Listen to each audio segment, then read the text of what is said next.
അസ്സലാമു അലൈക്കും വറഹ്മത്തുള്ളാഹി വബറകാതുഹു.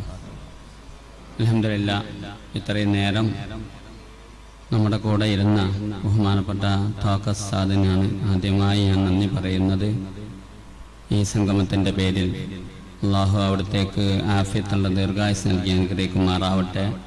എല്ലാ നിലക്കും രണ്ടു വീട്ടിലും എല്ലാവിധ അഭിവൃദ്ധിയും നൽകി അനുഗ്രഹിക്കുമാറാവട്ടെ. അവിടുത്തെ എല്ലാ പ്രവർത്തനങ്ങളും ദീനി ഖിദ്മത്തുകളും അള്ളാഹു സ്വീകരിക്കട്ടെ. ആമീൻ യാ റബ്ബൽ ആലമീൻ. അതുപോലെ ഇന്നലെ രാത്രി നമുക്ക് മജ്‌ലിസിന് നേതൃത്വം നൽകിയ യുവം ഉസ്താദ് ഇന്ന് നമ്മുടെ പരിപാടിക്ക് വീണ്ടും ഇവിടെ എത്തിച്ചേർന്നിരുന്നു. ഉസ്താദിൻ്റെ അഭാവത്തിൽ മഹാനവറുകൾക്ക് ഞാൻ നന്ദി രേഖപ്പെടുത്തുന്നു. അള്ളാഹു ആഫിയത്തുള്ള ദീർഘായുസ് നൽകി അനുഗ്രഹിക്കുമാറാവട്ടെ. ബഹുമാനപ്പെട്ട ചെങ്കള പൈസ ഉസ്താദ് ഇന്ന് രാവിലെ ഇവിടെ ഫിഖ് സെമിനാറിൽ വന്നിരുന്നു. ഇപ്പോൾ വീണ്ടും നമ്മുടെ കൂടെ ഉണ്ട്. അള്ളാഹു സുബ്ഹാനഹു വ തആല പ്രവർത്തനങ്ങൾ സ്വീകരിക്കുമാറാവട്ടെ. ആഫിയത്തുള്ള ദീർഘായുസ് നൽകി അനുഗ്രഹിക്കുമാറാവട്ടെ. ഞാൻ നന്ദി രേഖപ്പെടുത്തുകയാണ്. അതുപോലെ തന്നെ ബഹുമാനപ്പെട്ട അംസദ് സാദി ഉസ്താദ്, മറ്റ് ഇവിടെയുള്ള ഉസ്താദുമാർ, ഉമറാക്കൾ, നേതാക്കൾ, നിങ്ങളെല്ലാവർക്കും ഞങ്ങളുടെ ഈ സംഗമത്തിൽ പങ്കെടുത്തതിന് നമ്മുടെ ഉറൂസ് കമ്മിറ്റിയുടെ പേരിൽ പ്രത്യേകം നന്ദി രേഖപ്പെടുത്തുകയാണ്.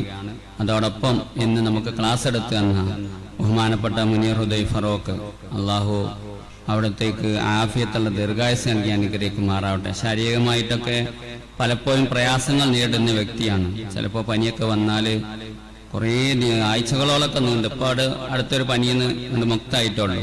സാമാടൊക്കെ പ്രത്യേകം താക്കസാണ്ട് എല്ലാവരും പറയാനുള്ളത് ആഫിയത്തിന് വേണ്ടി ദുആ ചെയ്യണം. നല്ല ആരോഗ്യത്തിന് വേണ്ടി കുടുംബത്തിനും ഒക്കെ ഖൈറിലും ബറക്കത്തിനും വേണ്ടി ദുആ ചെയ്യണം. കാരണം ഈ മഹല്ല് ശാക്തീകരണത്തിൻ്റെ വിഷയത്തിൽ അദ്ദേഹത്തിൻ്റെ ഒരുപാട് മേഖല, പ്രത്യേകിച്ച് നമ്മുടെ മലപ്പുറം ജില്ലയിലെ കോഴിക്കോട് ജില്ലയിലൊക്കെ പല ഭാഗങ്ങളിൽ അദ്ദേഹത്തിൻ്റെ ഒരുപാട് പ്രവർത്തനങ്ങളുടെ ഫലങ്ങൾ നമ്മൾ സമൂഹം അനുഭവിച്ചു കൊണ്ടിരിക്കുകയാണ്. അത്രയ്ക്ക് നമുക്ക് സമൂഹത്തിന് ഉപകാരമുള്ള ഒരു വ്യക്തിയാണ് ബഹുമാനപ്പെട്ട മുനീർ ഹുദവി. അള്ളാഹു ആഫിയത്തുള്ള ദീർഘായുസ് നൽകി മാറാവട്ടെ. ഇഖ്ലാസോടുള്ള അദ്ദേഹത്തിൻ്റെ പ്രവർത്തനം അള്ളാഹു സ്വീകരിക്കുമാറാവട്ടെ. നാളെ ദാറുൽ PG ഉസ്താദുമാർക്കാണ് ഉസ്താദ് ക്ലാസ് എടുക്കാനുള്ളത്. അള്ളാഹു സ്വീകരിക്കട്ടെ. ആമീൻ എന്ന് പ്രത്യേകം പ്രാർത്ഥിക്കുന്നു. അതോടൊപ്പം ഒരൊറ്റ കാര്യം മാത്രം, ഒളവട്ടൂർ എന്ന് പറയുന്ന ഒരു സ്ഥലം നിങ്ങളൊക്കെ കേട്ടിട്ടുണ്ടാവും. നമ്മൾ അബ്ദുസ്സലാം ഫൈസി ഒളവട്ടൂരിൻ്റെ നാട്. പഴയ കാലത്ത് ഞങ്ങളുടെ നാട്ടിലൊക്കെ അവിടുന്ന് ഒളവട്ടൂരിൽ നിന്ന് വരികയെന്ന് ചോദിക്കും. ഒളവട്ടൂരിന് വരിക അന്തമില്ലാത്തവനെന്നുള്ള ഇനി അന്ന് പറഞ്ഞില്ല. കാരണം അവിടെ കറണ്ടില്ല, വെളിച്ചമില്ല, ഒരു സാധനമില്ല. അബ്ദുസ്സലാം ഫൈസിൻ്റെ ഒക്കെ വാപ്പ മൊയ്നാജി അദ്ദേഹം ഹറമിൽ ഇബാദത്ത് എടുക്കാൻ വേണ്ടി പിന്നെ പെണ്ണുങ്ങളായിട്ട് ആദ്യത്തെ വലിയ കുട്ടിയോ 2 കുട്ടികളായിട്ടുണ്ട്. മുഹമ്മദ് ഹസീം, നമ്മളെ അബ്ദുറഹ്മാൻ ബാക്കയോളോട്ട്, ഡോക്ടർ അബ്ദുറഹ്മാനോട്ട് 2 കുട്ടികളായിട്ടുള്ളൂ. ആ സമയത്ത് എല്ലാവരും കൂടി ഹറമിൽ പോയിട്ട് നാടും കൂടെ കിട്ടി ഇബാദത്ത് എടുക്കാൻ പോയ ആളെയാണ്.